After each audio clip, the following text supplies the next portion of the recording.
Hello guys, চলে এসেছি আবার খেলার খবর চ্যানেলে বিগ বিগ আপডেট নিয়ে। তো চলো বন্ধুরা, খুব গুরুত্বপূর্ণ আপডেট নিয়ে চলে এসেছি। ফুল ভিডিওটা দেখতে থাকো, স্কিপ করবে না। স্কিপ করলে ভিডিওর মধ্যে অনেক কিছু মিস করবে। এবং এই খেলার খবর চ্যানেলে যারা নতুন আছে অবশ্যই এই খেলার খবর চ্যানেলটা সাবস্ক্রাইব করে পাশে থাকো এবং পাশে থাকা বেল আইকন ঘন্টাটাকে ঢং করে বাজিয়ে দাও। আর বেশি বেশি লাইক এবং কমেন্ট করে দাও, যাতে মোটিভেট হয় তোমাদের এই খেলার খবর চ্যানেলে আমি ফার্স্ট আপডেট দিতে পারি। তো চলো বন্ধুরা, ফার্স্ট যে আপডেটটা নিয়ে কথা বলবো সেটা হচ্ছে খুব গুরুত্বপূর্ণ একটা আপডেট। মোহনবাগান শিবিরের প্লেয়ার আশিস রায়কে নিয়ে। আশিস রায় কিন্তু মাঠে নামলো, মানে হঠাৎই দেখা গেল মাঠে নামতে।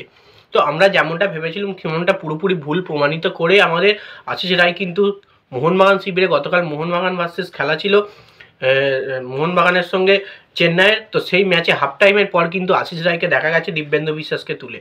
তো সুখবর মোহনবাগান সমর্থকদের জন্য, আশিস রায় কিন্তু মাঠে আবার ফিরেছে। তার সেই যে চোরা গতি আবার কাল দেখিয়েছে এবং অসাধারণ ওভারলোড নিয়ে খেলেছে। অসাধারণ যেটুকু টাইম খেলেছে অসাধারণ পারফরমেন্স করেছে, দুর্দান্ত ডিফেন্স করেছে। মানে ব্যাপারটা হচ্ছে এপান্ত থেকে ওপান্ত গিয়ে কিন্তু খুব ভালোভাবে খেলতে পারে আশিস রায়। কখনো অ্যাটাকের দিকে এগিয়ে যাচ্ছে, কখনো ভালো ডিফেন্স করছে আশিস রায়, কখনো মিডফিল্ডের চাপটা নিজে বজায় রাখছে।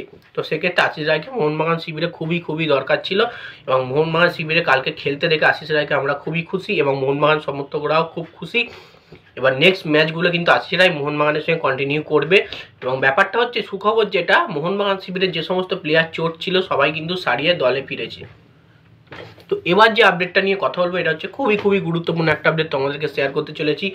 মোহনবাগান শিবিরের প্লেয়ার জেসন কামিংস, অসময়ের সাথী, অসময়ে পাশে থাকে এই জেসন কামিংস। আমরা দেখেছি যখনই ক্রুশিয়াল টাইম, সময় শেষের দিকে 80 মিনিট 85 মিনিট খেলা হয়ে গেছে, গোল করতে পারেনি মোহনবাগান, খেলা ড্র চলছে, এক গোল পেলে কিন্তু জয় পাবে, তখনই কিন্তু তার মতো এসে কিন্তু বাঁচিয়ে দিয়েছে জেসন কামিংস। জেসন কামিংস কিন্তু দুর্দান্ত গোল করেছে। এর আগে নর্থ ইস্টের বিরুদ্ধে আমরা দেখেছি লাস্টের মিনিটে গোল করে কিন্তু জিতিয়েছে 2-1 গোলে। এবং কালকের ম্যাচটাও কিন্তু অসাধারণ একটা গোল করেছে জেসন কামিংস, যেটা দুর্দান্ত দেখার মতো গোল। সেই গোলটা করে কিন্তু মোহনবাগানকে 1 গোলে চেন্নাইয়ের হাত থেকে বাঁচিয়েছে এবং বাজিমাত করিয়ে দিয়েছে। এবং 1 গোলে কালকে কিন্তু জয় পেয়েছে মোহনবাগান চেন্নাই এফসিকে হারিয়ে। মানে প্রচুর পরিমাণে গোল হতে পারতো, অনেক বল বারে লেগে এসছে, প্রায় 3-4 গোল কিন্তু মোহনবাগান দিতে পারতো। তো সেক্ষেত্রে জেসন কামিংসের গোলটা কিন্তু অসাধারণ ছিল। জেসন কামিংস নামলো, দেখলো এবং জয় করে দিল কালকের খেলাটা।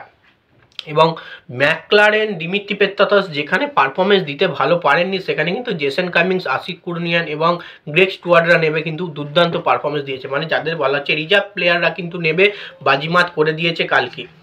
আর মলিনা কিন্তু গ্রেগ স্টুয়ার্টকে আরও আগে নামাতে পারতো। তো ব্যাপারটা এবার হচ্ছে যেটা, জেসন কামিংস অসমের সাথে যেটা বললাম অনেক ম্যাচেই প্রমাণ করিয়েছে গোল করে এবং আমরা দেখিয়েছি। সেক্ষেত্রে কিন্তু জেসন কামিংসকে মোহনবাগান শিবির কোনো রকমই বাদ দিতে পারবে না, ছাড়তে পারবে না। জেসন কামিংসের দিক থেকে জেসন কামিংসের জায়গাটা মোহনবাগানে পুরোপুরি কনফার্ম। তো যাই হোক, এবার যে আপডেটটা নিয়ে কথা হলো এটা হচ্ছে খুবই গুরুত্বপূর্ণ একটা আপডেট মোহনবাগান শিবিরের প্লেয়ার গ্রেগ স্টুয়ার্টকে নিয়ে।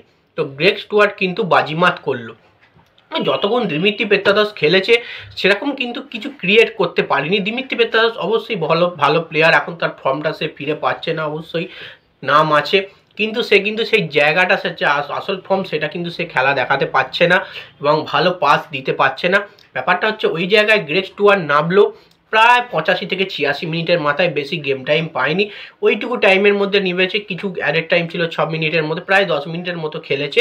10 মিনিটের মতো খেলে দুর্দান্ত পাস বাড়িয়েছে। বড় মানের একটা প্লেয়ার না হলে এটা কিন্তু করতে পারে না। গ্রেগ স্টুয়ার্ট দুর্দান্ত পাস বাড়িয়েছে।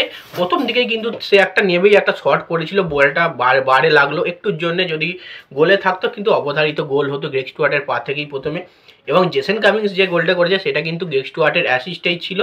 এবং তারপরেও কিন্তু গ্রেগ স্টুয়ার্ট লাস্টের দিকে একটা শট নেয়, বারে লেগে ফিরে আসে আবার মাঠের দিকে। এরকম কিন্তু অসংখ্য চান্সেস তৈরি করেছিল মুহুর্মুহুর। মানে লাস্টের দিকে চেন্নাই ডিফেন্সকে পুরোপুরি ভেঙে চুরমার করে দিয়েছে গ্রেগ স্টুয়ার্ট। মানে গ্রেগ স্টুয়ার্টকে মোহনবাগান শিবিরের কোচ জোসে মলিনার কিন্তু আরও আগে নামানো উচিত ছিল। প্রায় হাফ টাইমের পরে নামালেও প্রায় 65-60 মিনিটের মাথায় যদি গ্রেগ স্টুয়ার্টকে নামিয়ে দিত তাহলে মোহনবাগান কখনই গোল করে ফেলতো।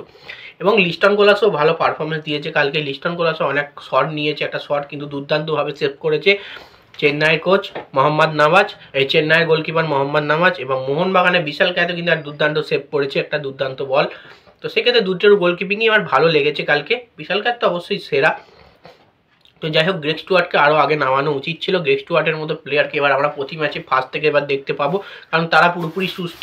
যারা যারা চোটে ছিল তারা পুরোপুরি সুস্থ, মাঠে ফিরেছে। যেমন আশিস রায় মাঠে ফিরেছে, গ্রেগ স্টুয়ার্ট মাঠে ফিরেছে, আশিক কুরুনিয়ান চোট সারিয়ে কবেই মাঠে ফিরে গেছে। আশিক কুরুনিয়ানও ভালো পারফরমেন্স দিয়েছে, নেমেছে, কালকে খেলেছে। তো যাই হোক, এই আপডেট ছিল। ভিডিওটা ভালো লেগে থাকলে লাইক, কমেন্ট, শেয়ার, সাবস্ক্রাইব করে পাশে থেকে চলো বন্ধুরা, বাই। নেক্সট ভিডিও দেখা হচ্ছে।